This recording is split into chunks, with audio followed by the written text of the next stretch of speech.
مکہ کو فتح کرنے کے بعد مسلمان عرب کے سب سے طاقتور فورس بن گئے، لیکن عرب کے دو بڑے قبیلے بنو حوازیم اور بنو ثقیف یہ مسلمانوں کو پورے عرب پر حکمرانی کرنے سے روکنے کے لیے مسلمانوں سے جنگ کرنے کا اعلان کر دیا۔ یہ بنو ثقیف پتہ ہے کون سا قبیلہ ہے؟ یہ طائف کا وہی قبیلہ ہے جس نے کچھ سال پہلے جب رسول اللہ صلی اللہ علیہ وسلم اسلام کی دعوت دینے کے لیے گئے تو انہوں نے رسول اللہ صلی اللہ علیہ وسلم کمزور سمجھ کر ان کا بہت مذاق اڑایا اور اتنے پتھر مارے کہ جسم کو خون سے لال کر دیا، لیکن پھر بھی رسول اللہ صلی اللہ علیہ وسلم نے ان کو معاف کر دیا تھا۔ اور اس کے کچھ ہی سال بعد مکہ کو فتح کرنے کے بعد اب حالات بالکل بدل چکے تھے اور رسول اللہ صلی اللہ علیہ وسلم پورے عرب سے 12,000 لوگوں کی فوج لے طائف کی طرف روانہ ہوئے۔ طائف کے لوگ اپنا شہر چھوڑ مسلمانوں سے لڑنے کے لیے انین کی وادی میں جمع ہوئے۔ مکہ اور طائف کے بیچ میں یہ وادی پڑتی ہے جو کہ دو پہاڑوں کے درمیان واقع ہے۔ طائف کے لیڈر نے اپنی ساری فوج کو انین کی وادی میں جمع کر لیا اور سب کو یہ آرڈر دیا کہ پوری فوج اپنے بچوں عورتوں کو ساتھ لے کر آئیں تاکہ ان کی فوج جنگ چھوڑ کر بھاگ نہ سکے اور فل دلیری اور ڈیڈیکیشن کے ساتھ لڑے۔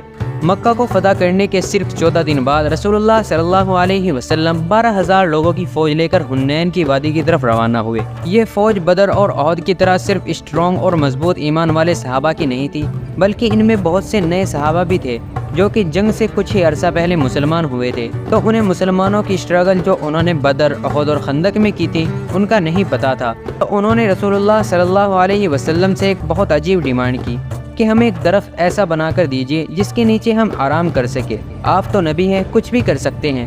رسول اللہ صلی اللہ علیہ وسلم نے ان سے کہا کہ تم مجھ سے بالکل وہی ڈیمانڈ کر رہے ہو جو بنی اسرائیل نے موسیٰ علیہ السلام سے کی تھی، یقیناً تم انتہائی جاہل ہو۔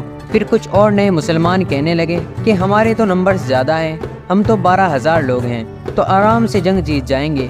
رسول اللہ صلی اللہ علیہ وسلم کو اس بات پر بہت غصہ آیا کیونکہ یہ نئے مسلمان اللہ تبارک و تعالیٰ سے زیادہ اپنے نمبرز پر یقین کر رہے تھے۔ مسلمان حنین کے دو پہاڑوں کے درمیان صبح ہونے سے کچھ ہی دیر پہلے اندھیرے میں پہنچ گئے۔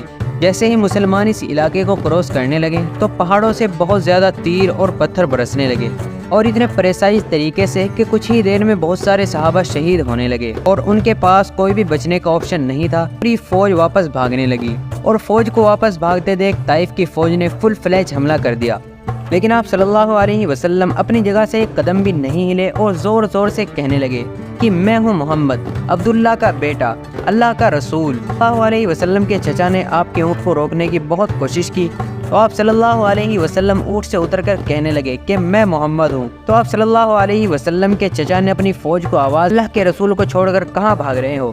اس آواز کو سن کر مسلمان فوج تھوڑی جوش میں آئی اور سوچنے لگی کہ اگر آج ہم اس جنگ کو چھوڑ کر چلے گئے تو آپ صلی اللہ علیہ وسلم کی جان کو بھی خطرہ ہو سکتا ہے۔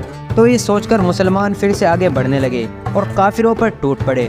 یہ دیکھ کر کافر ادھر ادھر بھاگنے لگے اور اس جنگ سے مسلمانوں کو بہت فائدہ ہوا کیونکہ 6,000 غلام، کئی ہزار اونٹ، چاندی سونے کے سکے اس جنگ سے بہت زیادہ حاصل ہوئے۔ ویڈیو پسند آئے تو ویڈیو کو لائک کریں۔ ایسے ہی ویڈیو دیکھنے کے لیے ہمارے چینل کو سبسکرائب کر کے بیل آئیکن کو آل پر سلیکٹ کر لیں تاکہ ایسے ہی ویڈیو آپ کے پاس سب سے پہلے پہنچ سکے۔